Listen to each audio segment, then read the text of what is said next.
ನಾಡಿನ ಜನತೆಗೆ ಸಮಸ್ತ ಜನತೆಗೆ ಹೋಳಿ ಹಬ್ಬದ ಹಾರ್ದಿಕ ಶುಭಾಶಯಗಳು. ಇದೇ ರೀತಿಯಾಗಿ ಶುಕ್ರವಾರದ ಹೋಳಿ ಹಬ್ಬ ಬಣ್ಣ ಆಚರಿಸುತ್ತೆ. ಎಲ್ಲರೂ ಕೂಡ ಬಣ್ಣ ಎಲ್ಲರೂ ಆಡಬೇಕು, ಎಲ್ಲರೂ ಬಣ್ಣ ಡ್ರೈ ಆಡಬೇಕು, ನೈಸರ್ಗಿಕ ಬಣ್ಣ ಆಡಬೇಕು.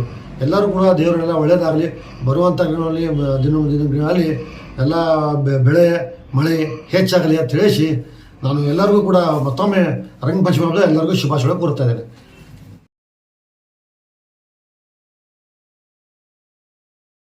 ನಾಡಿನ ಜನತೆಗೆ ಸಮಸ್ತ ಜನತೆಗೆ ಹೋಳಿ ಹಬ್ಬದ ಹಾರ್ದಿಕ ಶುಭಾಶಯಗಳು. ಇದೇ ರೀತಿಯಾಗಿ ಶುಕ್ರವಾರದ ಹೋಳಿ ಹಬ್ಬ ಬಣ್ಣ ಆಚರಿಸುತ್ತೆ. ಎಲ್ಲರೂ ಕೂಡ ಬಣ್ಣ ಎಲ್ಲರೂ ಆಡಬೇಕು, ಎಲ್ಲರೂ ಬಣ್ಣ ಡ್ರೈ ಆಡಬೇಕು, ನೈಸರ್ಗಿಕ ಬಣ್ಣ ಆಡಬೇಕು. ಎಲ್ಲರೂ ಕೂಡ ದೇವರೆಲ್ಲ ಒಳ್ಳೆಯದಾಗಲಿ, ಬರುವಂಥ ದಿನಗಳಲ್ಲಿ ಎಲ್ಲ ಬೆಳೆ ಮಳೆ ಹೆಚ್ಚಾಗಲಿ ಅಂತ ತಿಳಿಸಿ ನಾನು ಎಲ್ಲರಿಗೂ ಕೂಡ ಮತ್ತೊಮ್ಮೆ ರಂಗಪಂಚಮಿ ಹಬ್ಬದ ಎಲ್ಲರಿಗೂ ಶುಭಾಶಯಗಳು ಕೋರ್ತಾ ಇದ್ದೇನೆ.